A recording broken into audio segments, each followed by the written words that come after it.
2023 সাল থেকেই মধ্যপ্রাচ্যে চলমান সংঘাত নতুন করে আরও ভয়ঙ্কর রূপ ধারণ করেছে। গাজা উপত্যকাকে কেন্দ্র করে শুরু হওয়া যুদ্ধ এখন আর শুধু ফিলিস্তিন ও ইসরায়েলের মধ্যেই সীমাবদ্ধ নেই, বরং এর প্রভাব ছড়িয়ে পড়েছে পুরো মধ্যপ্রাচ্য জুড়ে। ইসরায়েল গাজা ভূখণ্ডে সরাসরি স্থল অভিযান শুরু করার পর থেকেই গোটা অঞ্চলে উত্তেজনা চরম পর্যায়ে পৌঁছে যায়। এই সামরিক অভিযানের শুরু থেকেই ইসরায়েলকে সরাসরি অস্ত্র, আর্থিক সহায়তা ও কূটনৈতিক সমর্থন দিয়ে আসছে যুক্তরাষ্ট্র। দীর্ঘ সময় ধরে চলা এই অভিযানে লক্ষাধিক নিরীহ ফিলিস্তিনি প্রাণ হারিয়েছেন বলে বিভিন্ন আন্তর্জাতিক মানবাধিকার সংস্থার প্রতিবেদনে উঠে এসেছে। নিহতদের মধ্যেই নারী ও শিশু ছিল 60%-এরও বেশি।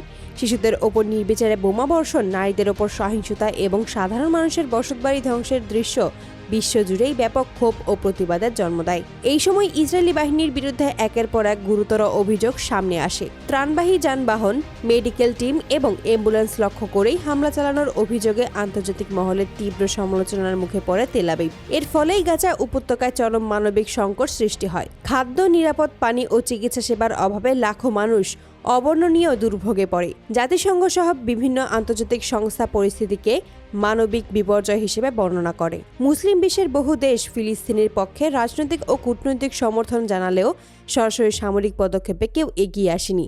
ঠিক এই বাস্তবতায় ধীরে ধীরে গুরুত্বপূর্ণ শক্তি হিসেবে সামনে আসে ইরান। বিভিন্ন সূত্রের তথ্য অনুযায়ী শুরুতেই ইরান ফিলিস্তিনিপন্থী একাধিক গোষ্ঠীকে অস্ত্র, প্রযুক্তিগত সহায়তা এবং সামরিক প্রশিক্ষণ দিয়ে সহায়তা করছিল।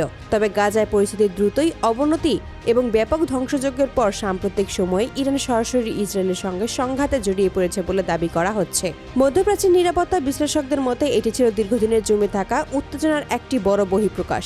এই ধারাবাহিকতায় গত রাতে ইরান তাদের অত্যাধুনিক স্টেলথ মিসাইল ব্যবহার করে ইসরায়েলের ভূখণ্ডে অবস্থিত একটি গুরুত্বপূর্ণ সামরিক ঘাঁটিতে হামলা চালায় বলে আন্তর্জাতিক ও আঞ্চলিক বিভিন্ন সূত্র জানিয়েছে। এই হামলায় ইসরায়েলের অন্তত 38 জন সেনা নিহত হয়েছে বলে দাবি করা হচ্ছে। একই সঙ্গে সামরিক স্থাপনার বড় ধরনের ক্ষয়ক্ষতি হয়েছে বলেও জানা যায়। যদিও ইসরায়েলি সেনাবাহিনী এখনও আনুষ্ঠানিকভাবে বিস্তারিত তথ্য প্রকাশ করেনি। সবচেয়ে আলোচনার বিষয় হলো এই হামলার সময় ইসরায়েলের বহুল আলোচিত আকাশ প্রতিরক্ষা ব্যবস্থা আয়রন ডোম কার্যকর প্রতিরোধ গড়ে তুলতে ব্যর্থ হয়েছে বলে বিভিন্ন সূত্র দাবি করেছে।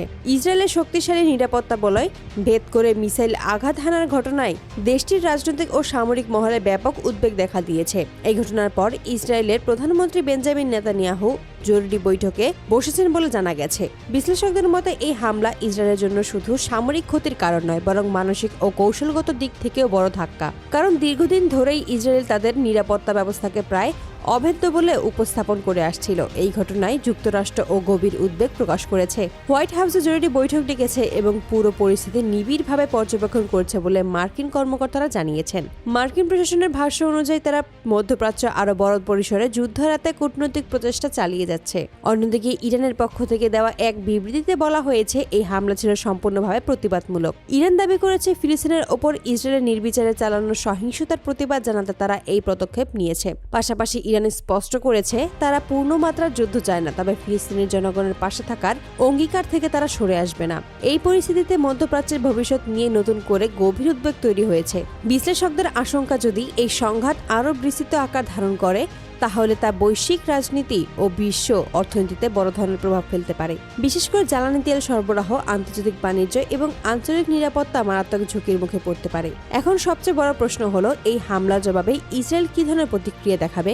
যুক্তরাষ্ট্র কি সরাসরি সংঘাতে জড়াবে নাকি কূটনৈতিক সমাধানের পথেই বেছে নেবে? আর সর্বোপরি প্রশ্ন থেকে যায়, গাজার নিরীহ মানুষের দুর্ভোগ কি আদৌ শেষ হবে? মধ্যপ্রাচ্যের আকাশে যুদ্ধের কালো মেঘ আরও ঘনীভূত হচ্ছে। পরিস্থিতি শেষ পর্যন্ত কোন দিকে গড়ায় সেটাই এখন দেখার বিষয়। ততক্ষণ অবধি আমাদের সাথেই থাকুন। পরবর্তী আপডেট নিয়েই আমরা আপনাদের মাঝে হাজির হব। ধন্যবাদ।